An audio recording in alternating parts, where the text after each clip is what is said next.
Hello everyone, easy solution classes में आपका स्वागत है। तो सरफेस केमिस्ट्री का लेक्चर नंबर 3 हम लोग कंप्लीट कर चुके थे। उसमें हम लोग पढ़े थे mechanism of what adsorption, and फिर बताया गया था आपको how many types of adsorption. There are 2 types of adsorption, first on physical adsorption, second on chemisorption या chemical adsorption.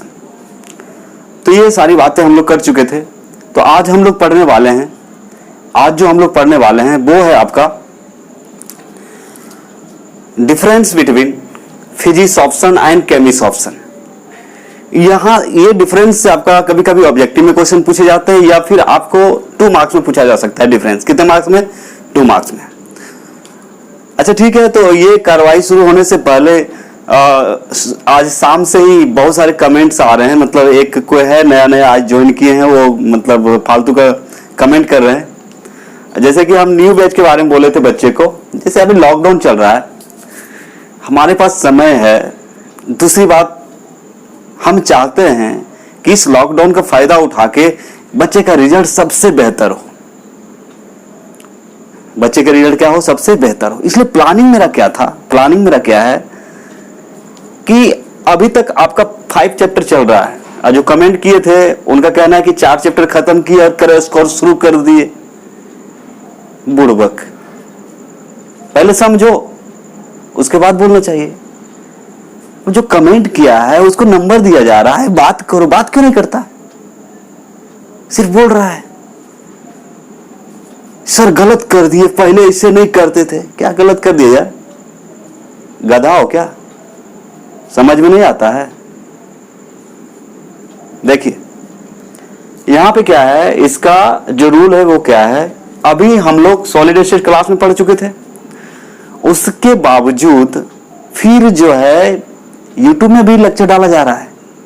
Chapter number 1 solid state playlist में जाके देख सकते हैं, उसमें भी 3 या 4 लेक्चर हो चुका है। मतलब उसको भी पूरा करेंगे, जो पढ़ा चुके हैं उसको भी यहाँ पे पूरा कर रहे हैं। लॉकडाउन है ना, मान लीजिए जो बच्चे का नहीं पढ़ा वो पढ़ लेंगे, भलाई हो जाएगा, कोई दिक्कत नहीं है। और ऐसा थोड़े कि हम वीडियो को प्राइवेट कर रहे हैं, पढ़ाई प्राइवेट कर दिए, ऐसा थोड़ी है। खुलेआम आप लोग लाभ उठाइए और कमेंट जो है दिमाग हो तभी करें कमेंट, चाहे जो भी हो। क्या नाम था? प्रिया KRI, पहली बार नाम सुन रहे हैं। ये शायद क्लास का कोई नहीं है ना, कोई स्टूडेंट नहीं है, स्टूडेंट हो ही नहीं सकता। स्टूडेंट के पास उतना दिमाग होता है कि सर कुछ बोल रहे हैं तो समझ में आना चाहिए। ऐसा होता है क्या? कैसा नहीं होता है, सब होता है। समझने की कोशिश करोगे तब ना। मूड खराब कर दिए शाम से, फालतू का मैसेज करके नंबर दिया जा रहा है, बात नहीं कर रहे। समझ के क्या रखें आप लोग? कहां से कहां आ जाते हैं मुंह उठा के। अरे इतने सारे चैनल है, वहां पढ़ो, दिक्कत क्या है? पहले यदि समझ में नहीं आता है फोन करके पूछ ले, व्हाट्सएप करके पूछ ले। हर एक चीज का स्ट्रेटजी होता है कि उसका एक रूल होता है। आप ऐसे ही नंबर ज्यादा नहीं उठा सकते। देखिए यहाँ पे रूल क्या था आपका कि अभी 1 से लेके 1 नंबर चैप्टर क्लास में हो चुका है, सबसे पहली बात है। और 5 नंबर चैप्टर चल रहा है, ये चल रहा है तो खत्म नहीं होगा। तो 5 नंबर ऑलरेडी हमारा लगभग ऑलमोस्ट चैप्टर खत्म हो चुका है या हो जाएगा। फिजिकल पार्ट खत्म। इनऑर्गेनिक में 4 चैप्टर हैं। इनऑर्गेनिक में कितने 4 चैप्टर है? 4 चैप्टर है। ऑर्गेनिक में 10 चैप्टर है, जो कि छोटा छोटा है, वो 1 महीना लगता है, उससे ज्यादा नहीं लगता है। ठीक है, पहले बता दे, मुश्किल से 1 महीना। हम चाहे तो 15 दिन में पढ़ा सकते, लेकिन बच्चे को समझ में आए इसलिए उसको 1 से 1.5 महीना पढ़ाते हैं आराम से। ठीक है, तो आपका जो यहाँ पे 16 चैप्टर है, 2 बुक्स है, 16 चैप्टर है, वो तो चलते रहेगा। इसको बंद नहीं करने वाले हैं, क्योंकि मेरा ही एक सिद्धांत है, सिलेबस का जैसे भी हो कचुम्बर निकाल देते हैं। बच्चा थक जाए लेकिन हम नहीं थकते हैं, पूरा पढ़ाते हैं। ठीक है, सिलेबस जो चिल्ला रहे थे ना, सिलेबस का जो यहाँ पे देना कौन शुरू किया था? सबसे पहला जो है easy solution classes syllabus wise पढ़ाना शुरू किया, सबसे पहला नंबर। जैसे सिलेबस है वैसे पढ़ाया जा रहा है। ठीक है, तो कहने का मतलब टोटल 16 चैप्टर है यहाँ पे। 16 में 5 चैप्टर लगभग खत्म होने वाला है आपका। एक चैप्टर बोले क्लास में पढ़ा दिए और फिर से पढ़ा रहे यूट्यूब में भी। मतलब जिन बच्चा का छूट गया, कोई बाहर से पढ़ रहे हैं वो भी पढ़ सकते, कोई दिक्कत नहीं है। पब्लिक है, प्राइवेट नहीं करने गए हम। तो टोटल कितने हो गए? 16 चैप्टर, ठीक है। 16 में 5 ये खत्म होने वाला है। तो यदि हम 1 सितंबर से, अब यहां सिलेबस छोटा छोटा नहीं है, put the value get the answer, ठीक है, समझाना पड़ता है, ऐसे नहीं होता है। इसलिए खोपड़ी में कुछ रख के बात करें। जब कमेंट करें, कोई भी हो, जो भी हो तुम, जब कमेंट करते हो तो सोच विचार के, ठीक है। तो मेरा यहां पे कहना क्या था, कहना क्या है, यदि 1 सितंबर से ये सुपर बैच, नाम ही है सुपर बैच, तो कुछ अलग होने वाला है। अरे थोड़ा भी दिमाग में रहेगा, खोपड़ी रहेगा तो सोचेगा ये सुपर बैच आखिर नाम क्यों है, उसका कुछ रीजन होगा ना। तो इधर जो सिलेबस चल रहा है वो तो चलते रहेगा। 16 का 16 चैप्टर पढ़ाएंगे, चाहे दुनिया पलट जाए कोरोना से, वो कोई नहीं रोक सकता है हमको पूरा पढ़ाने से। लेकिन बात यह है कि यदि स्टूडेंट को ज्यादा से ज्यादा नंबर उठाना है, ज्यादा, तो उसके लिए एक्स्ट्रा वर्क नहीं करना पड़ता है। आप ही सोचिए, आजकल के बच्चे कहां पढ़ते हैं, स्कूल जाते हैं पढ़ने के लिए, तो क्या उसके माँ बाप 2-4 को टीचर और नहीं लगाता है? क्यों लगाता है? मूर्ख है। तो बात यह है कि 1 सितंबर वाला जो बैच शुरू होगा उसमें किसी को फोर्स नहीं किया जा रहा है। ये स्कोरिंग बैच है बोर्ड में, मतलब जो सिलेबस चल रहा है वो चलते रहेगा। जिसको नहीं ज्वाइन करना है उधर पढ़ते रहो, कोई दिक्कत नहीं, उधर पूरा पढ़ा रहे हैं। इससे ज्यादा पढ़ा रहे हैं, एक एक चीज पढ़ाया जा रहा है, इसमें तो सब कुछ पढ़ाया भी नहीं जाएगा। रही बात क्रैश कोर्स का, तो शुरू भी वहीं से होगा। जो चैप्टर खत्म हो चुका है, जो चैप्टर खत्म हो चुका है वही सब पहले पढ़ाया जाएगा। ऐसा है कि नहीं जो खत्म नहीं है उसको भी पढ़ा देंगे पहले, ऐसा नहीं है ना। दिमाग लगाओ, खोपड़ी अभी नहीं लगाओ, कब लगाओगे? बुढ़ापा में। तो कहने का मतलब वही चैप्टर यहां पे शुरू होगा जो चैप्टर खत्म हो चुका है। तो जितने भी बच्चे हैं, यदि कंफ्यूजन में है कोई बच्चे, मेरा बच्चा कंफ्यूजन में नहीं है इधर, और मुझे लगता है जो कमेंट कर रहा है वो स्टूडेंट कोई नहीं है, क्योंकि स्टूडेंट मेरा फीलिंग को समझते हैं। स्टूडेंट अपना पैर पर कुल्हाड़ी नहीं मार सकता, सीधा बात है। यदि स्टूडेंट, कोई भी गुरुजी, कोई भी टीचर यदि स्टूडेंट का भलाई कर रहा हो तो स्टूडेंट नहीं चाहता कि मेरा भलाई नहीं हो, ठीक है, उतना समझदार है स्टूडेंट। लेकिन ये लगता है कोई स्टूडेंट नहीं है, कोई फालतू इधर उधर का है कोई, या फिर कोई रट्टू मल होगा जिसको कुछ आता जाता नहीं है। अरे शाम से हम बोल रहे हैं कमेंट पे कि बात करो, नंबर पे बात करो, समझो, नहीं पता है तो फिर भी कमेंट किए, एक ही बात रटे हुए, एक गलत हो गया, एक गलत, क्या गलत हो गया? पूर्वक लोग।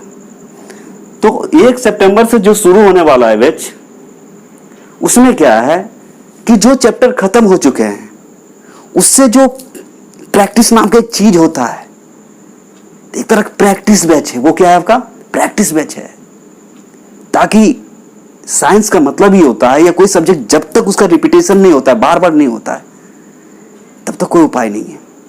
तो वहां पे जो भी किया जाएगा इंपॉर्टेंट क्वेश्चन किया जाएगा, ओनली फॉर बोर्ड किया जाएगा। इधर जो सिलेबस में पढ़ा रहे हैं उसको पहले बोल दिए, टोटल चीज पढ़ाया जा रहा है इसमें। और आप बोलिएगा जब उधर, यदि आपके खोपड़ी में ये बैठा हुआ है कि 1 सितंबर को जब बैच शुरू होगा तो इधर 5 चैप्टर जो खत्म हो उतने करके छोड़ देंगे और आगे पढ़ाएंगे नहीं, वैसा नहीं है, ठीक है। मेरा सिद्धांत कुछ अलग होता है, रूल्स रेगुलेशन वाला आदमी है, धोखा नहीं देते हैं बच्चे को, क्योंकि हमें बच्चे को आगे तक पहुंचाना रहता है। दूसरी बात है, कुछ ऐसा शिक्षा, ऐसा नॉलेज देना चाहते हैं ताकि आगे तक उसको काम करे, भलाई करे, एक तरह का देश सेवा है। आज अच्छा क्वालिटी का शिक्षा आपको नहीं मिलेगी, खुद सोचें आप। और आप रिप्लाई करें, वो जो बार बार कौन कौन है पता नहीं रिप्लाई कर रहा है, उसको बताएं। उसको कहने का मतलब है कि मान लिया जाए आपको यदि अच्छी शिक्षा नहीं दी जाए, क्वालिटी डेवलप नहीं करेंगे हम आपको, तो बाद में आप ही जो है देश का कुछ ना कुछ बनने जा रहे हैं। तो आप में ही कुछ नहीं रहेगा तो आप देश के लिए क्या कर सकते हैं? तो इतना तो सच्चाई है मुझ में कि जो काम करते हैं परफेक्ट करते हैं, सीधा बात है। पहली बात, आप लोग को लगे या नहीं लगे अलग बात है, चाहे जितना पसीना बहाना पड़े कोई दिक्कत नहीं, चाहे रात के 12 बजे 11 बजे जो भी हो, काम करते हैं। उसके ऊपर से यदि कोई बोलते गलत कर रहा है, गलत कौन कर रहा है उसको बताओ सब कमेंट करके। इतना बड़ा बात समझ नहीं है, मुंह में जो आया बोल दिया, आगे पीछे कुछ सोचा ही नहीं। कितना गधा हो यार, पहली बार इतना बड़ा गधा देखे हम। तो यहां पे जो है समझ लें, जो बच्चे नहीं समझे हैं, ये जो सिलेबस आपका है 1 नंबर से 16। और एक पहली बात देखिए, आप कमेंट करके बताएंगे क्या मैं रटवा रहा हूं, कमेंट करेंगे यस या नो कि रटवा रहे हैं, पहला। दूसरी बात, क्या मैं सिलेबस वाइज नहीं पढ़ा रहा हूं, क्या मैं चैप्टर वाइज नहीं पढ़ा रहा हूं, क्या मैं टॉपिक वाइज नहीं पढ़ा रहा हूं, जहां न्यूमेरिकल्स आ रहे हैं क्या मैं न्यूमेरिकल्स नहीं बना रहा हूं, जहां डेरिवेशन आ रहा है क्या मैं डेरिवेशन नहीं कर रहा हूं। अरे क्या छूटा है हमसे, कमेंट करके बताएंगे कि हम रॉन्ग है या राइट है, ठीक है। तो ये जो बैच दिया जा रहा है ये प्रैक्टिस बैच है, और इसमें सबको, किसी को फोर्स नहीं किया जा रहा, आपको ज्वाइन करना ही पड़ेगा। जिनको अधिक से अधिक नंबर प्राप्त करना है, कोई अच्छे ऊंचाई तक, उसको अलग से कुछ करना पड़ेगा ना। बिहार भेड़िया धसान एक ही तरफ भागने से थोड़े होता है ना। तो सिलेबस का टेंशन ना ले, हम पूरा कर रहे हैं उधर, ये चलते रहेगा, आपका सिलेबस चलते रहेगा। 16 का 16 चैप्टर पढ़ाएंगे, चाहे जितना भी लॉकडाउन हो, चाहे जो भी हो जाए। लेकिन ये जो बैच है इसमें जो शुरुआत होगा, जो चैप्टर खत्म हुआ है उसी का प्रैक्टिस होगा, जिसको रिवीजन भी बोल सकते हैं। और सुपर बैच का नाम दिया गया, इसका मतलब इसमें जरूर कुछ है। नालायक जैसा कमेंट ना करें। तो बच्चे लोग, आप लोग कमेंट करके बताएंगे क्या मैं सही हूं या गलत हूं, ठीक है। क्योंकि हां, गलत तब होते जब ये सिलेबस हम नहीं पूरा करते, उसके बाद आपको उड़ा उड़ा के पढ़ाते हैं। हम 1000 बैच निकालें, उससे क्या जाता है किसी का, 2 निकालें, 4 निकालें, 5, जिसको मर्जी को ज्वाइन करेंगे, जिनको नंबर का भूख होगा।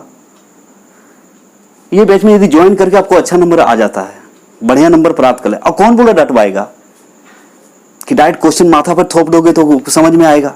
कौन थोप रहा है माथा पे क्वेश्चन? जो भी है अलर्ट हो जाए, और गधे जैसा बात नहीं लिखेंगे कमेंट में। नहीं समझ में आता है फोन करके बात कर लो। और ये स्टूडेंट का काम नहीं है, पक्का है, स्टूडेंट गधे नहीं है। अभिषेक का जो मेरे यहां पढ़ चुके हैं या पढ़ रहे हैं उनको पता है, ठीक है। तो टेंशन लेने की बात नहीं है, कमेंट करके आप बताएंगे तो आप समझ गए होंगे कि ये बैच का मतलब क्या है। ये प्रैक्टिस बैच है, सुपर बैच है, और इसमें शुरुआत जो होगी वहीं से होगी जो चैप्टर पढ़ा चुके हैं, ठीक है। तो रिवीजन करने के लिए मेरे पास बहुत चैप्टर है, 5 चैप्टर लगभग खत्म होने वाला है, तो मेरे पास बहुत है, ठीक है। और उधर चलते रहेगा, जो इधर खत्म हुआ फिर से प्रैक्टिस होगा। नंबर उठाना है ना जी। क्या आप अच्छे नंबर लाएंगे तो आपके घर वाले खुश नहीं होंगे, आप खुश नहीं होंगे? कौन नहीं चाहता मेरा अच्छा नंबर आए? अपना पैर पर कोई कुल्हाड़ी मारेगा तो कौन नहीं ज्वाइन करना चाहेगा इस बैच को? सब करना चाहेगा, सीधा बात है। इसलिए कोई आलतू फालतू आके यहां कमेंट करने की जरूरत नहीं है, ठीक है। जो गधे वाला दिमाग रखते हैं वो साइड रहे उधर। और यदि ज्यादा गधा है तो फोन करके पूछ लें क्या बात है, आखिर बात क्या है, पूरा समझ ही नहीं रहे। अब जब हम बोल रहे हैं कि सिलेबस पूरा होते रहेगा, फिर भी कमेंट किए जा रहे हैं, मूड खराब कर देता है यार।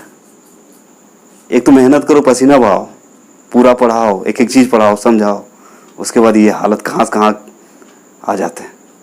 ऐसा नहीं होना चाहिए। तो ठीक है, आप जवाब देके बताएंगे कि आपका सही चल रहा है कि नहीं चल रहा। क्या मैं रटवाता हूं, क्या क्वेश्चन को उथल पुथल करके छोड़ देता हूं? ऐसा है क्या?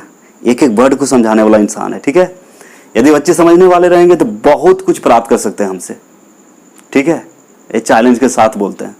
और रिजल्ट क्या, रिजल्ट महा रिजल्ट ला सकते हैं, कोई प्रॉब्लम नहीं है।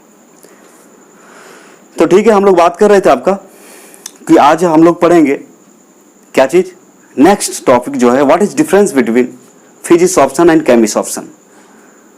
ये चीज आज हम लोग क्या करेंगे, पढ़ेंगे। तो चलिए रेडी हो जाए, कॉपी कलम निकाल के बैठ जाए कूल माइंड होके, ठीक है, और पढ़ाई करते हैं। तो इस तरह से कोई कमेंट नहीं करेंगे, कमेंट यदि करते हैं तो 1000 बार पहले सोचें, ठीक है। बार बार वार्निंग दे रहे हैं, 1000 बार पहले सोचें किस इंसान से बात कर रहे हो। और बच्चे यदि हम गलत बोल रहे हैं तो आप लोग कमेंट करके बताएं, क्योंकि कमेंट बताएगा हम सही बोल रहे हैं कि गलत बोल रहे हैं, ठीक है। हम देखना चाहते हैं, कमेंट करें आप कि हम रॉन्ग है आपके लिए ठीक कर रहे हैं या नहीं कर रहे हैं, ये बैच सही है या फिर गलत है, आप कमेंट करके बताएं। कौन नहीं चाहते अपना अच्छा नंबर लाएं, कौन ने प्रैक्टिस चाहते हैं। बिना प्रैक्टिस का हो जाएगा क्या, एक केमिस्ट्री है, कोई मैथमेटिक्स नहीं हो रहा है, फॉर्मूला बैठाओ आंसर ले आओ, समझ रहे हैं ना।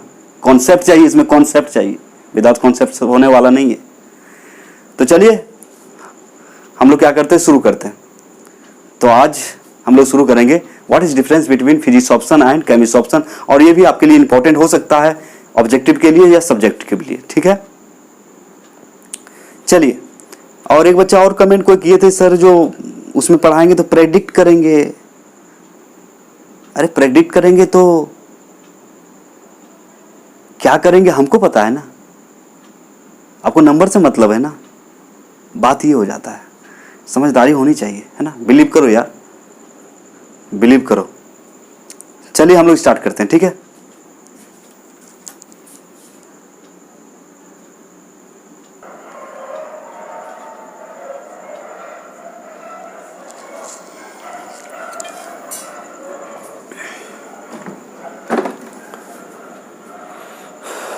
तो अभी हम लोग सबसे पहले क्या करते हैं, जैसे डिफरेंस आता है कभी कभी, what is difference between physics option and chemistry option.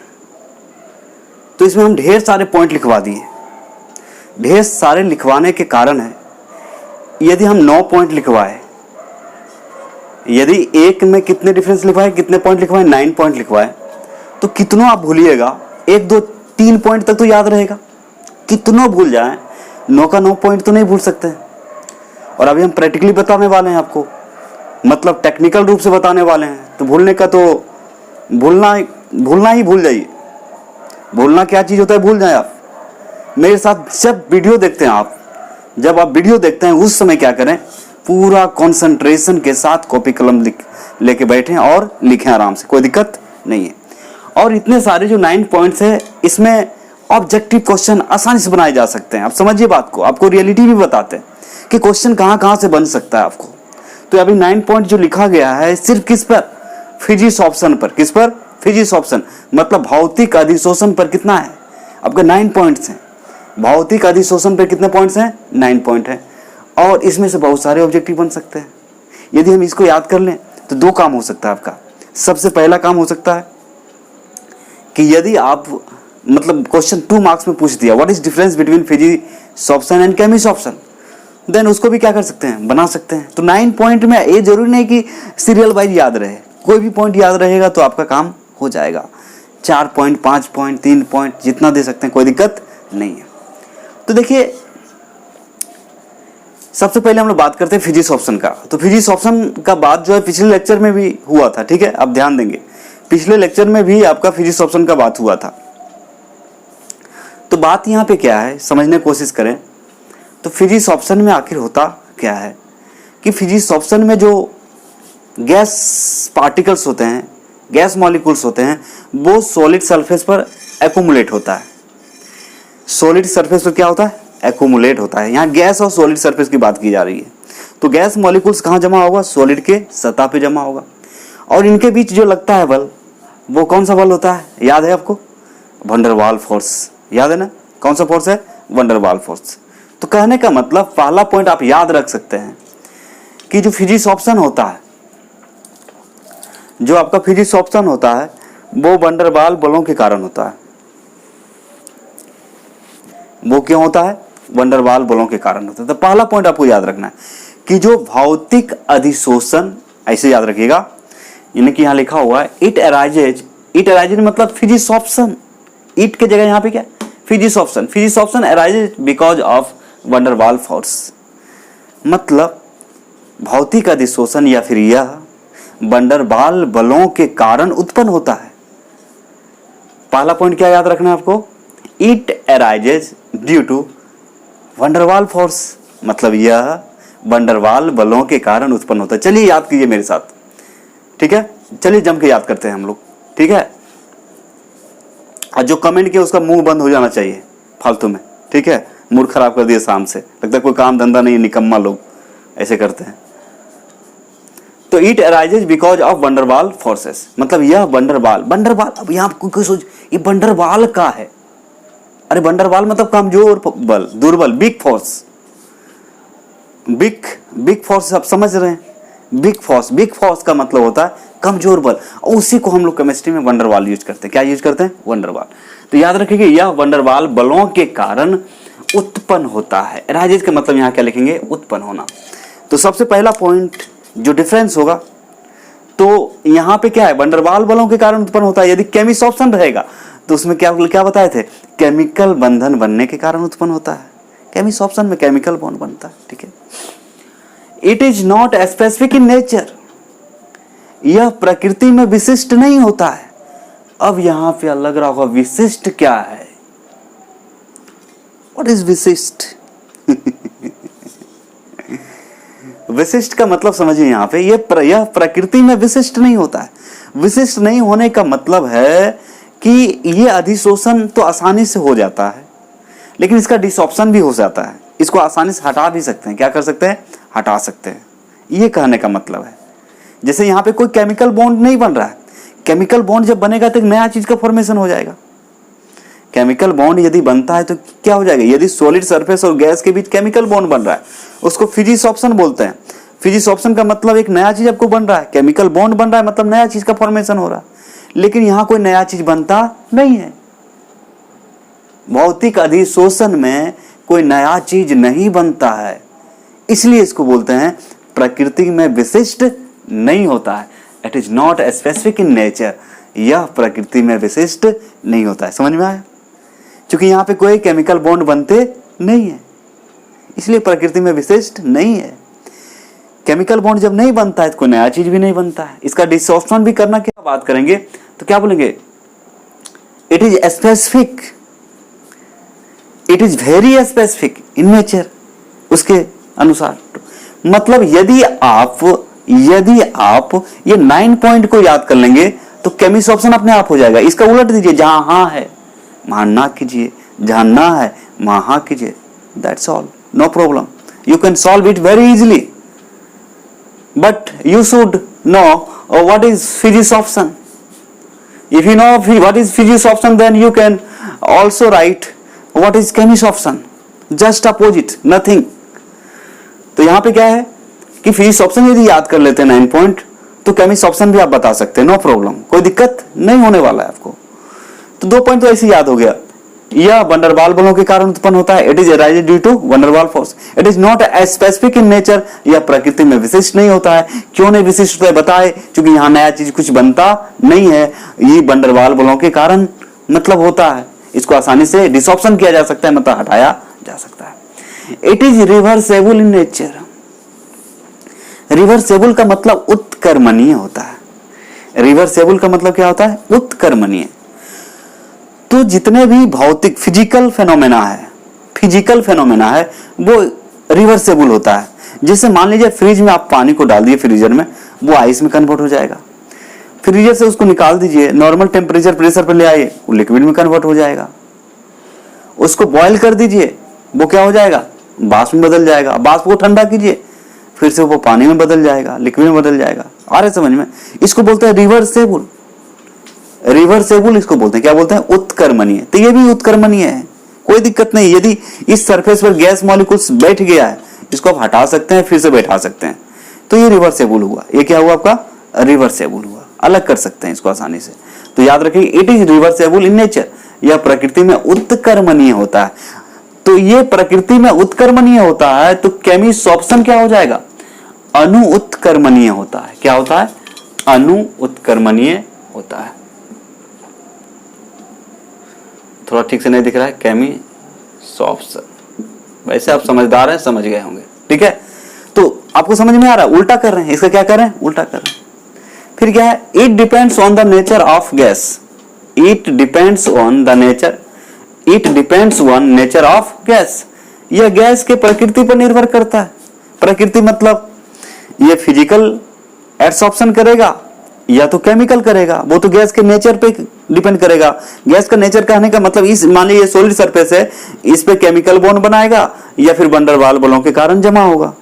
वो किस पे डिपेंड करेगा, गैस के नेचर पे। तो कहने का मतलब it depends on nature of gas, यह गैस के प्रकृति पर क्या करता है, निर्भर करता है। उसके बाद है enthalpy of adsorption is low. Enthalpy जो होता है, अधिशोषण का एंथैल्पी कम होता है।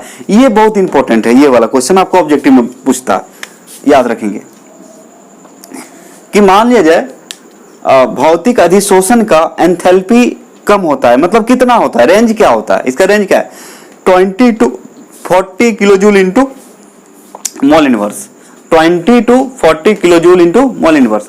अब यहां पे देखिए भौतिक अधिशोषण, भौतिक ना, भौतिक छूट गया तो यहां लिखेंगे भौतिक, ठीक है। भौतिक अधिशोषण का एंथैल्पी कम होता है। कम क्यों होना चाहिए, जैसे मान लिया जाए ये आपका मेटल है, ये आपका मेटल है, मान लीजिए ये हीट है, बहुत ज्यादा हीट है। तो जब हीट रहेगा तो इस पर गैस को रखेंगे तो गैस यहां पे रहेगा, यहां पे गैस जमेगा, नहीं जमेगा। तो हीट जैसे ज्यादा गर्म हो, एंथैल्पी यदि ज्यादा हो इस सरफेस का, तो फिर क्या होगा, गैस तो फैलता है ना, फैलता है। तो कहने का मतलब यहाँ पे ये एक्यूमुलेट नहीं होगा, मतलब जमा नहीं होगा। तो एंथैल्पी कम होना चाहिए। क्या होना चाहिए, ऐसे भी नॉर्मल में लें तो जैसे कभी कभी गर्मी के दिन में आप कोई लोहा में या किसी चीज में क्या करते हैं, जो आपका टेप आता है सटाने वाला, उसको सटाते हैं, सटा रहता है क्या, धीरे धीरे उखड़ जाता है। मतलब अधिशोषण के लिए जो टेम्परेचर क्या चाहिए, दो सरफेस के बीच यदि कोई चिपक रहा है तो उसके लिए टेम्परेचर क्या चाहिए, कम चाहिए, ज्यादा टेम्परेचर नहीं चाहिए, लो होना चाहिए। लेकिन वहां पे केमिसॉर्प्शन में हो जाएगा हाई, मतलब रसोपशोषण या रासायनिक अधिशोषण में क्या हो जाएगा, अधिक हो जाएगा। तो याद रखेंगे इसका एंथैल्पी कितना होना चाहिए, भौतिक अधिशोषण का एंथैल्पी कम होता है, मतलब रेंज याद रखना है 20 to 40, 20 to 40। समझ में आ रहा है ना बात, ठीक है। नेक्स्ट, तो ये हुआ आपका 5.6 पॉइंट क्या है, low temperature is favourable for physisorption and hence it decreases with increase in temperature. तो कहने का मतलब यही बात अभी बता रहे थे कि इसका एंथैल्पी जब कम है तो टेम्परेचर क्या चाहिए, कम होना चाहिए। अधिशोषण के लिए टेम्परेचर कम होना चाहिए। आप देखते होंगे जैसे यही बोर्ड है, सिंपल उदाहरण दे रहे हैं, ये भी अधिशोषण हो रहा है, इसको भी भौतिक अधिशोषण के अंदर रख सकते हैं, कोई दिक्कत नहीं है। जब गर्मी का दिन रहता है तो ये आसानी से क्या होता है, मिट जाता है। फील किए होंगे आप लोग, तो मतलब लिखते नहीं लेकिन फिर देखते हैं ना, जब ये गर्मी का दिन रहता है तो आसानी से मिट जाता है। लेकिन बहुत ज्यादा ठंडी है तो लिखाएगा तो अधिशोषण तो होगा, लेकिन इसको मिटाना चाहेंगे तो मिटेगा क्या, नहीं मिटेगा। कहने का मतलब उस जब लो टेम्परेचर रहता है, जब लो टेम्परेचर रहता है तो अच्छे से चिपक जाता है, ये छोड़ने का नाम नहीं लेता है, इसलिए नहीं मिटता है, बहुत रगड़ने के बाद मिटता है। समझ रहे हैं, ठंडा के दिन में क्या होता है, टेम्परेचर लो, गर्मी के दिन में क्या है, हाई। तो क्या बोल रहा है, लो टेम्परेचर इज फेवरेबल, कम ताप में अधिशोषण संभव है। चूंकि देखिए यहां पे जो डेफिनेशन का अनुसार देखें तो सॉलिड सरफेस पर कौन एक्यूमुलेट होगा, कौन जमा होगा, गैस जमा होगा। सॉलिड सरफेस पर गैस जमा होगा, तो जितना कम टेम्परेचर रहेगा उतना आसानी से गैस सॉलिड के सरफेस पर जमा होगा। यदि टेम्परेचर ज्यादा रहा तो अपने फैल जाएगा, उड़ जाएगा, तो अधिशोषण कहां होगा। तो याद रखिएगा, low temperature is favourable for physisorption and hence it decreases with increase in temperature. तो भौतिक अधिशोषण के लिए कम ताप अनुकूलित होता है। कम ताप क्या होता है, अनुकूलित होता है। अतः इसलिए ताप बढ़ाने पर यह क्या होता है, घटता है। तो आपसे यदि कोई पूछेगा भौतिक अधिशोषण ताप बढ़ाने पर घटता है या फिर बढ़ता है, तो बोलिएगा ताप बढ़ाने पर भाई घट जाता है। लेकिन ताप को कम करेंगे तो बढ़ जाएगा, क्योंकि सॉलिड सरफेस पर किसको बैठाना है, कौन जमा होगा, गैस होगा। आ रहा है समझ में। एक और जीता जाता तो उदाहरण दे दिए, बोर्ड का उदाहरण दे दिया आपको कि ठंडे के मौसम है तो लिखा तो जाता है, मतलब लिखाता है, बढ़िया से लिखाता है, कोई दिक्कत नहीं, लेकिन जब इसको मिटाते तो मिटता नहीं है। क्यों नहीं मिटता है? क्योंकि इसका अधिशोषण अच्छी तरह से होता है। क्योंकि भौतिक अधिशोषण जो भी होते हैं वो क्या होता है, लो टेम्परेचर पर अच्छे से होते हैं। ठीक है, तो यहाँ क्या लिखा है, भौतिक अधिशोषण के लिए निम्न ताप सहायक होता है, अतः यह ताप बढ़ने से घटता है। ताप बढ़ने से क्या होता है, घटता है। तो एक बात और याद हो गया, तो जितने भी पॉइंट है सब ऑब्जेक्टिव बन सकता है। 9 ऑब्जेक्टिव यहाँ बनेगा, सिर्फ किस पर, फिजिक्स ऑप्शन पर। समझ रहे हैं बात। It depends on surface area, यह पृष्ठ क्षेत्रफल पर निर्भर करता है। यह पृष्ठ क्षेत्रफल का मतलब जितना ज्यादा क्षेत्रफल रहेगा उतना ज्यादा अधिशोषण होगा। समझ में आ रहा है, जितना ज्यादा सरफेस एरिया रहेगा उतना ज्यादा अधिशोषण होगा, इसलिए लिखा है it depends on surface area, यह पृष्ठ क्षेत्रफल पर निर्भर करता है। तो आपसे पूछा जाएगा यह पृष्ठ क्षेत्रफल पर निर्भर करता है कि नहीं, तो क्या आपको रटवा रहे हैं क्या? एक लिखा था वहां, अब तो बैच शुरू होने वाला है, अब तो रटवाएंगे। आज तक रटवाएं क्या? मेरा रिकॉर्ड है, रटवाते नहीं है। ध्यान रखें, जो समझदार बच्चे होंगे आराम से समझ जाएंगे, और जो नहीं भी समझदार होंगे वो भी समझ जाते हैं। यहाँ पे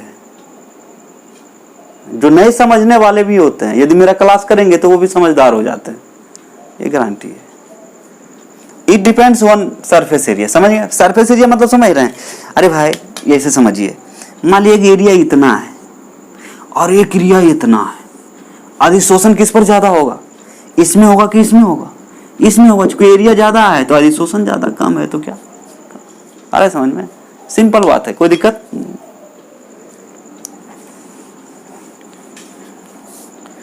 तो साइंस का मतलब ही होता है नेचर के साथ खेलना। ठीक है, नेचर को समझने की कोशिश करना। साइंस का मतलब कुछ नहीं है, there is nothing, but we should understand the phenomena of nature. अब यहाँ पे देखिए, नो नीड एक्टिवेशन एनर्जी। अब यहाँ पे लिख रहे हैं तो यहाँ कोई एक्टिवेशन एनर्जी की जरूरत नहीं होगा। यदि कोई गैस यहाँ पे चिपक रहा है सॉलिड सरफेस पर, जैसे चारकोल पर चिपकता है, कहाँ चिपकता है, चारकोल पर चिपकता है, तो वहां अलग से एनर्जी देने की जरूरत नहीं पड़ता है। सक्रियण ऊर्जा, केमिकल काइनेटिक्स में पढ़े थे, एक्टिवेशन एनर्जी, सक्रियण ऊर्जा। तो यहाँ पे जो है इसको भौतिक अधिशोषण के लिए कोई सक्रियण ऊर्जा की जरूरत नहीं पड़ता है। वो कहाँ पड़ता है, केमिकल में पड़ता है। It forms multi molecular layer.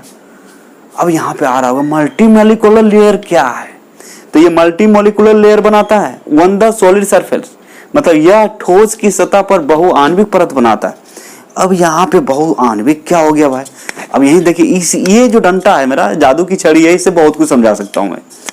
अब देखिए मल्टी मॉलिक्यूलर लेयर कैसे बनता है, समझिए। जैसे गैस मॉलिक्यूल है, इस पर क्या हो रहा है, भौतिक अधिशोषण हो रहा है। तो समझिए, इस तरह से एक लेयर बनाया, फिर एक लेयर बनाया, फिर से एक लेयर बनाया, फिर लेयर बनाया, फिर लेयर बनाया, फिर लेयर बनाया, तो ढेर सारे लेयर बना। मतलब एक लेयर के बाद दूसरा लेयर, दूसरा के बाद तीसरा लेयर, समझ सकते हैं? तो इसको क्या बोलेंगे, मल्टी मॉलिक्यूलर लेयर। क्या बोलेंगे? तो सॉलिड सरफेस पर गैस जो है आपका सॉलिड सरफेस पर मल्टी मॉलिक्यूलर लेयर बनाता है, मतलब बहुआण्विक परत बनाता है। मतलब ढेर सारा गैस मॉलिक्यूल एक की परत के बाद दूसरा परत, दूसरा परत के बाद तीसरा परत बना सकता है। जैसे प्याज देखते हैं, प्याज एक परत उखाड़ते हैं, दूसरा परत, दूसरा, तो मल्टी मॉलिक्यूलर वहां पे क्या है, परत है, लेयर है, जिसको मल्टी मॉलिक्यूलर, उसको मल्टी लेयर बोलेंगे। क्या बोलेंगे, मल्टी लेयर। एक लेयर के बाद दूसरा। ठीक उसी प्रकार जैसे प्याज की कहानी आपको समझ में आ गया, एक लेयर के बाद दूसरा, दूसरा के बाद तीसरा, तो मल्टी लेयर बोलेंगे उसको। क्या बोलेंगे?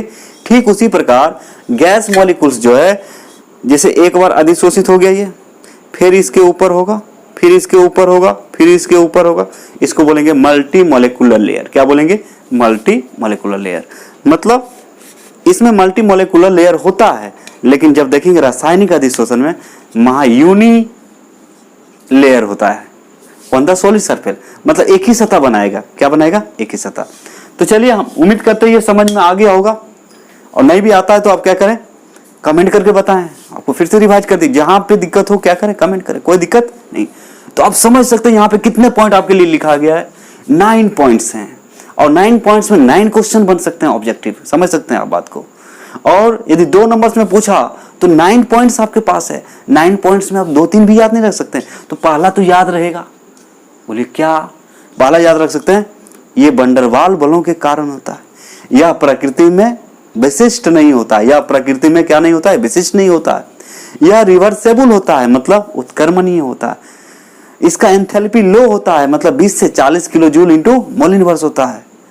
और कम ताप इस घटना के लिए, भौतिक अधिशोषण के लिए निम्न ताप अनुकूलित होता है, मतलब ताप बढ़ाने से यह घटता है, यह ताप बढ़ाने से क्या होता है? घटता है। आ रहा है समझ में? फिर आगे की बात करें तो इसमें जो लेयर होता है मल्टी मोलिकुलर लेयर होता है। क्या होता है? मल्टी मोलिकुलर लेयर होता है। इसमें एक्टिवेशन एनर्जी की जरूरत नहीं होता है, सक्रियण ऊर्जा का जरूरत नहीं है। सक्रियण ऊर्जा यहाँ पे नहीं चाहिए, लिखा हुआ है नहीं चाहिए। और ये किस पर निर्भर करता है? सरफेस एरिया पर। अरे 9 पॉइंट है, 2-3 पॉइंट तो याद रख सकते हैं, नो प्रॉब्लम, ठीक है। आगे आओगे समझ में? तो चलिए फिर आगे देखते हैं क्या चीज, केमिसॉर्प्शन। क्या देखते हैं? केमिसॉर्प्शन। अब देखिए पहले बता दिए थे ये चैप्टर के बारे में, हम क्या कर सकते हैं। ये इसमें लैंग्वेज बहुत है, लेकिन समझने का चीज है कि नहीं? कमेंट करके बताएंगे इसमें समझने सीखने नॉलेज का बात है कि नहीं है। बहुत सारी बात सीखने को मिल रहा है आपको नेचर के संबंधी, ठीक है। तो सिलेबस का टेंशन नहीं ले, सिलेबस ऐसे ही चलते रहेगा। 16 का 16 चैप्टर आपको पढ़ा के ही रहेंगे, कोई उपाय नहीं है। लेकिन वो 1 सितंबर को शुरू हो जाएगा, बार बार बता रहे हैं। जो बच्चे इच्छुक हैं, जो चाहते हैं कि मेरा परफॉर्मेंस जबरदस्त रहे, तो साइड से तो आपको कुछ करना ही पड़ेगा। जिसे मान लिया जाए कोई व्यक्ति है 10,000 रुपये महीना कमा रहा है, कितना कमा रहा है? 10,000 रुपये महीना कमा रहा है, लेकिन वो चाहता है हम 15,000 कमाए, तो उसको ओवर टाइम करना पड़ेगा कि नहीं करना पड़ेगा? मेहनत ज़्यादा करना पड़ेगा नहीं करना पड़ेगा? आप ही बताइए, समझदार हो यार, ऐसा कमेंट मत करो। तो चलिए ठीक है, आप क्या करें, इसका स्क्रीनशॉट ले लें, ठीक है। आगे बताते हैं।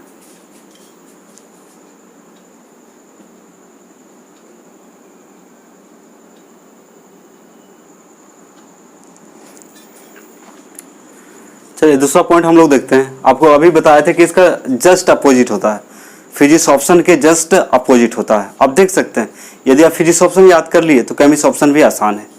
कुछ सिमिलरिटी है इसमें, कुछ सिमिलरिटी, जैसे सरफेस एरिया पर निर्भर आपका फिजिक्स भी करता है, केमिक्स भी करता है। नेचर ऑफ गैस फिजिक्स भी करता है, केमिक्स भी करता है। क्योंकि देखिए हर एक गैस जो है सॉलिड सरफेस पे एक्यूमुलेट नहीं हो सकता, मतलब जमा नहीं हो सकता है, वो डिपेंड करेगा उसका नेचर पे। तो बहुत सारे गैस क्या होगा, एक्यूमुलेट होगा, तो जिसमें फिजिक्स होगा। जहाँ केमिकल बॉन्ड नहीं बनेगा और एक्यूमुलेशन हो रहा है तो बोलेंगे फिजिक्स। और यदि केमिकल बॉन्ड बन रहा है तो क्या बोलेंगे उसको? केमिक्स। क्या बोलेंगे? तो देखिए अभी आपको बताए थे कि आप 9 पॉइंट उसको याद कर लीजिए, इसका अपोजिट कर लीजिए। जैसे वहां था it caused bye van der Waals force, यहाँ क्या it caused by chemical bond formation, यह रासायनिक बंधन बनने के कारण होता है। दूसरा पॉइंट देखेंगे, it is highly specific in nature. वो क्या था? It is not specific in nature. और ये क्या है? It is highly specific in nature. इसका मतलब होता है यह प्रकृति में अति विशिष्ट होता है। हाईली बोल रहा है, अति विशिष्ट। अति विशिष्ट का मतलब होता है कि गैस मॉलिक्यूल जब इसमें एक्यूमुलेट होगा तो सबसे पहले केमिकल बॉन्ड बना लेगा, और जैसे केमिकल बॉन्ड बनेगा एक नया चीज का फॉर्मेशन हो जाएगा। इसीलिए बोलते हैं इसको विशिष्ट बोलते हैं। क्या बोलते हैं? विशिष्ट। वो क्या था? रिवर्सेबल। ये क्या है? It is irreversible in nature. Chemical bond जहां पे बन रहा है वहां तो नया चीज बन रहा है ना, और जो नया चीज बन गया उसको फिर से वापस ला सकते हैं। जैसे दूध को दही में बदल दीजिए, आपको कोई बोले दही को दूध में बदल दो, होगा क्या? तो रासायनिक जो अभिक्रियाएं होती है वो इरिवर्सेबल होता है। अब यहाँ केमिकल बॉन्ड बन रहा है, बॉन्ड का बनना बॉन्ड का टूटना, यही तो रसायन शास्त्र है, यही तो रासायनिक अभिक्रिया है। तो कहने का मतलब यहाँ पे जो है सॉलिड सरफेस पे गैस का क्या बन रहा है? बॉन्ड बन रहा है। बॉन्ड बनने के कारण हो रहा है, तो एक नया चीज बन गया। अब इसको चाहेंगे फिर से वापस ले आए तो नहीं। जैसे अब लोहा में जंग लग गया ऑक्सीजन के साथ रिएक्शन करके, अब उस जंग को छोड़ा के आप बोलिए कि उसको फिर से लोहा में बदलेंगे तो बदलेगा क्या? नहीं बदलेगा। ठीक उसी प्रकार ये क्या होता है आपका? इरिवर्सिबल, यह प्रकृति में अनुउत्क्रमणीय होता है। It depends on the nature of gas. या गैस के प्रकृति पर निर्भर करता है, तो वो भी कर रहा था। ये क्या है? सिमिलरिटी, समानता है। Enthalpy of chemisorption is high, रासायनिक अधिशोषण के एंथैल्पी उच्च होता है। उसका क्या था? लो था। कितना था? 20 से 40 था। यहाँ कितना है? 80 से 240 kilo joule into mole inverse, 80 to 240 kilo joule into mole inverse. इसका ज्यादा होता है, उसका क्या था? कम था। Just opposite. वहाँ क्या था? Low temperature is favourable for chemisorption, physisorption. तो उसके लिए लो टेम्परेचर चाहिए, इसके लिए क्या चाहिए? हाई चाहिए, क्योंकि केमिकल बॉन्ड बन रहा है। तो high temperature is favourable for chemisorption and hence it increases with increase in temperature. रासायनिक अधिशोषण के लिए उच्च ताप सहायक होता है, फेवरेबल। अतः फेवरेबल का मतलब यहाँ क्या है? अनुकूलित या फिर सहायक या अनुकूल। अतः यह ताप बढ़ने के साथ क्या होता है? बढ़ता है। तो केमिसॉर्प्शन जब ताप बढ़ाएंगे तो बढ़ेगा, लेकिन फिजिसॉर्प्शन ताप बढ़ाएंगे तो घटेगा। It depends on surface area of solid surface. It depends on the surface area of solid surface.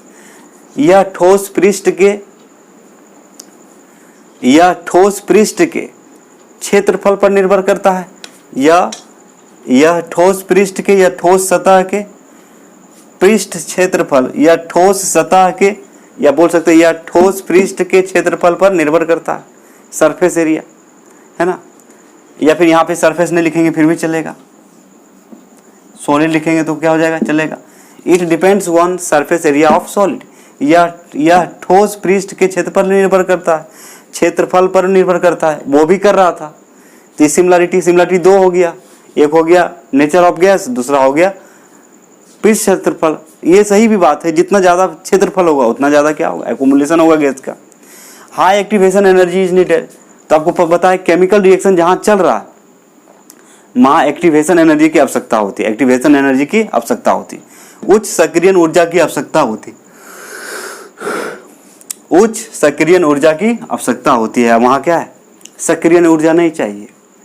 फिजिसॉर्प्शन में सक्रियण ऊर्जा नहीं चाहिए। इट फॉर्म्स यूनिमोलिकुलर लेयर, वहां था मल्टीमोलिकुलर लेयर, मतलब परत के ऊपर परत, परत के ऊपर परत गैस जमेगा, लेकिन यहाँ पे एक ही लेयर बनेगा, मतलब एकल अणुक परत बनाता है। यह एकल अणुक परत बनाता है, मतलब इट फॉर्म्स यूनिमोलिकुलर लेयर। तो बच्चे इस तरह से हम लोगों ने अभी डिफरेंस देखा। तो 9 पॉइंट्स लिखवाए आपका, 9 दूना 18 पॉइंट। तो कहने का मतलब इसको आप क्या करेंगे? कॉपी में अच्छे से नोट कर लेंगे और आप खाली ध्यान देंगे। इसमें सिमिलरिटी दो होता है, सरफेस एरिया और नेचर ऑफ गैस, बाकी सब क्या है? अलग है। तो कहने का मतलब यदि आप फिजिसॉर्प्शन या केमिसॉर्प्शन याद कर लेते हैं तो ये ऑटोमेटिक याद हो जाएगा। एक को याद कीजिए, दूसरा हो जाएगा। तो कहने का मतलब उसमें वंडरवाल फोर्स के कारण हो रहा था, इसमें केमिकल बॉन्ड बनने के कारण। वह नेचर में विशिष्ट नहीं था, ये नेचर में क्या है? स्पेसिफिक है, हाईली स्पेसिफिक, अति विशिष्ट है। वो रिवर्सेबल था, ये रिवर्सेबल है। इसका एंथैल्पी, फिजिसॉर्प्शन का एंथैल्पी कम होता है, इसका ज़्यादा होता है। फिजिसॉर्प्शन के लिए लो टेम्परेचर फेवरेबल होता है, यानी कि ताप बढ़ाने से यह घटता है। और यहाँ पे क्या हो जाएगा? यहाँ पे हाई टेम्परेचर फेवरेबल होगा, मतलब टेम्परेचर बढ़ाएंगे तो ये बढ़ेगा। सरफेस एरिया पर डिपेंड दोनों करता है ना। वहाँ एक्टिवेशन एनर्जी नहीं चाहिए, यहाँ एक्टिवेशन एनर्जी चाहिए। यह यूनिमोलिकुलर बनाता है, वो मल्टीमोलिकुलर बनाता है। That's it, nothing else here. तो कहने का मतलब आप एक याद कीजिए, सब हो जाएगा। ठीक है, तो आज का लेक्चर बच्चे इतना ही। और आपको यदि वीडियो समझ में आ गया और आपको यदि लगता है कि हम रटवाते नहीं हैं तो आप कमेंट जरूर करें, क्योंकि एक बच्चे का मतलब जो भी कमेंट किए बहुत खराब लगा कि आप रटवाइएगा, क्वेश्चन लगा दीजिएगा माथा पे, कैसे क्या होगा। लगता है वही परम महात्मा है, हमको समझ, हम पढ़ा रहे हैं, हमको नहीं पता हमको क्या करना है। इस तरह की बात है, इस तरह कमेंट आते हैं, लगता है वही महान हो गए, हमको पता है, हम फालतू में यहाँ बक रहे हैं। ये इतना दिन का एक्सपीरियंस फालतू का है, स्टूडेंट का फीलिंग हमको पता ही नहीं है, कोई बाहर से आके हमको सिखाएंगे, पागल सब। तो ठीक है, तो खुश रहिए, मस्त रहिए, पढ़ते रहिए, हंसते रहिए, टेंशन लेने का नहीं। 1 सितंबर से हम लोग क्या करेंगे? बैच को मस्ती से ज्वाइन करेंगे, रिवीजन तगड़ा तरीका से होगा, टेस्ट भी होगा, उसमें क्वेश्चन भी दिए जाएंगे, सब एक साथ चलेगा, मजा आ जाएगा। मतलब ऐसा नहीं, अब ये मत सोचिएगा, कोई कमेंट मत कीजिएगा ओ क्वेश्चन देने वाले केवल इतना क्वेश्चन दे दीजिएगा, नहीं नहीं, जो पढ़ाया जाएगा, जो समझाया जाएगा उसी के रिलेटेड, है ना। विदाउट प्रैक्टिस कुछ नहीं हो सकता है। जब तक ज्यादा से ज्यादा क्वेश्चन का प्रैक्टिस नहीं होगा तब तक नहीं लिख पाएंगे बोर्ड में, हाथ कपेगा आपका। क्योंकि आपको पता है यहाँ के बहुत सारे बच्चे ऐसे भी होते हैं, आंसर नहीं दे पाते हैं, याद कर लिए, लिख ही नहीं पा रहे हैं, हाथ कप रहा है, तो बिना प्रैक्टिस का होगा? प्रैक्टिस बैच जरूरी है कि नहीं, ताकि आपको बोर्ड एग्जाम में हाथ ना कपे, ठीक है, पूरा कॉन्फिडेंस के साथ आप लिख सकें। इस तरह से आपको तैयार करना चाहते हैं। देखो और कौन आ जाता है लंपट बीच में कमेंट करने, फालतू फालतू का, समझना चाहिए। तो ठीक है, कमेंट करके बताएंगे आपको समझ में आया या नहीं आया, रटवाया जा रहा है, क्या किया जा रहा है, आपको देख सकते हैं, नो प्रॉब्लम। ओके, और सिलेबस रही बात सिलेबस का, तो पूरा आपको पढ़ाया जाएगा। और पढ़ा नहीं रहे क्या? अरे एक एक चैप्टर करके पढ़ा रहे, उछल कूद के पढ़ा, ऐसा थोड़े फिजिकल में एक चैप्टर पढ़ा दिए, ऑर्गेनिक शुरू कर दिए, ऑर्गेनिक में आधा ऑर्गेनिक पढ़ा है एक चैप्टर का, फिर घुस गए फिजिकल में, ऐसा हो रहा है क्या? नहीं, ये मेरा रूल नहीं है, नेचर इसको पसंद नहीं करती है, ऐसे शिक्षा नहीं आ सकती है, ऐसे नॉलेज प्राप्त नहीं किया जा सकता है। इसलिए सिलेबस को फॉलो करते हुए एक एक चैप्टर करके पढ़ाता हूँ, नो डाउट नो प्रॉब्लम। वो भी क्या, इनऑर्गेनिक हो या फिजिकल हो, सब एक जैसे नहीं है। तो चलिए बच्चे, बहुत रात हो चुका है, और आप जो है वीडियो को आराम से देखिए, नोट बनाइए इसका, और जहाँ डाउट होता है वो पूछ सकते हैं, नो प्रॉब्लम। लेकिन मतलब फालतू का कमेंट्स से नफरत है मुझे, नहीं करें, है ना। नहीं समझ में आता है डायरेक्ट आप कॉल करके हमसे पूछ सकते हैं, लेकिन इस तरह का कमेंट जो भी किए comment, thank you very much, बहुत बढ़िया, लगे रहो, करते रहो, और करो कमेंट, नो प्रॉब्लम। लेकिन आदमी जैसा, जानवर जैसा नहीं, समझदारी होनी चाहिए, ठीक है। चलिए ठीक है, तो मिलते हैं नेक्स्ट लेक्चर में। Thank you very much.